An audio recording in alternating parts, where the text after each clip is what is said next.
Hello hi. So today നമ്മൾ ഉണ്ടാക്കാൻ പോകുന്നത് മസാല ദോശയാണ്.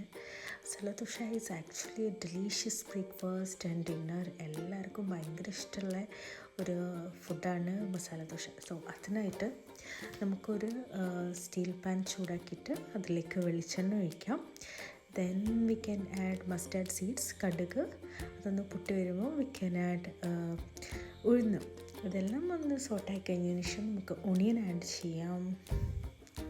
ദെൻ അതിൻ്റെ കൂടെ നമുക്ക് green chilli, chopped green chilli, then കറി ലീഫ്, ജിഞ്ചർ ഗാർലിക് പേസ്റ്റ്,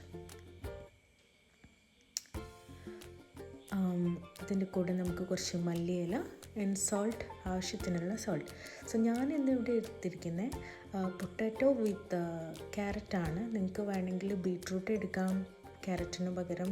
അപ്പോൾ നമ്മുടെ ഇന്ത്യൻ കോഫി ഹൗസിലൊക്കെ ഉണ്ടാകുന്ന ആ റെഡ് മസാല അല്ലേ, അതേപോലെ ഉണ്ടാവും. അതല്ല ഉരുളക്കിഴങ്ങ് മാത്രം വേണമെങ്കിൽ അങ്ങനെ എടുക്കാം. ചില ആൾക്കാർ അതിൽ ഗ്രീൻ പീസ് എല്ലാം ഇടുന്നത് കണ്ടിട്ടുണ്ട്, അതും ഓക്കെയാണ്.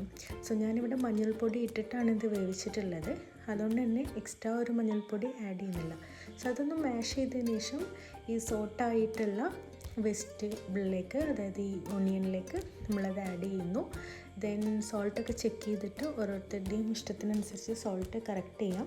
ദെൻ ആഫ്റ്റർ ദാറ്റ് കുറച്ച് മല്ലിയില ഇട്ടിട്ട് നന്നായിട്ടൊന്ന് മിക്സ് ചെയ്യാം. സോ നെക്സ്റ്റ് എന്ന് പറയുന്നത് നമ്മൾ നല്ല ക്രിസ്പി ആയിട്ടുള്ള ദോശ ഉണ്ടാക്കിയെടുക്കുക എന്നുള്ളതാണ്. ദോശ മാവ് ആക്ച്വലി എല്ലാവർക്കും അറിയുന്നതാണ്. ഇനി അറിയാത്തവരുണ്ടെങ്കിൽ there are lot of channels അവിടെ ദോശമാവിൻ്റെ കറക്റ്റ് മെഷർമെൻറ്റ്സ് എങ്ങനെയാണെന്നുള്ളതൊക്കെ പറഞ്ഞു തരുന്നുണ്ടാവും. അതെല്ലാം ഇനി കൂടുതൽ ഡീറ്റെയിൽസ് വേണമെങ്കിൽ you can check it. So നല്ല ദോശ ഉണ്ടാക്കുക. ദെൻ അതിൻ്റെ മേലെ ഒന്ന് ഗീ ഒന്ന് സ്പ്രെഡ് ചെയ്യുക, നമ്മളൊരു ഗീ റോസ്റ്റിനൊക്കെ ആക്കുന്ന പോലെ. Then spread the potato masala. അത് നന്നായിട്ട് തേച്ച് പിടിപ്പിച്ചിട്ട് നമുക്ക് എന്ത് ചെയ്യാം, ദോശ സെർവ് ചെയ്യാം. ഞാൻ ഈ മസാല ദോശയുടെ കൂടെ ഇന്ന് 2 ടൈപ്പ് ഓഫ് ചട്നിയാണ് എടുത്തിട്ടുള്ളത്. ഒന്ന് പുതിന ചട്നി, ദെൻ ഒന്ന് ടൊമാറ്റോ ചട്നി. രണ്ടും ഞാൻ മുമ്പ് ചെയ്തിട്ടുണ്ട്, അപ്പോൾ ആ വീഡിയോസ് നിങ്ങൾക്ക് ചെക്ക് ചെയ്യാം. പുതിന ചട്നി ചെയ്തിട്ടില്ല, വൈറ്റ് ചട്നിയാണ്. സോ അതിൽ ജസ്റ്റ് ഒരു പുതിനയിൽ ആഡ് ചെയ്യുന്നതേ ഉള്ളൂ, അതാണ് പുതിന ചട്നി. സോ ഈ ചൂട് ദോശ നല്ല തണുപ്പുള്ള സമയത്ത് നല്ല ചൂടോടുകൂടി ഒരു കട്ടൻ ചായയുടെ കൂടെയൊക്കെ കഴിക്കുമ്പോൾ നല്ല ടേസ്റ്റാണ്.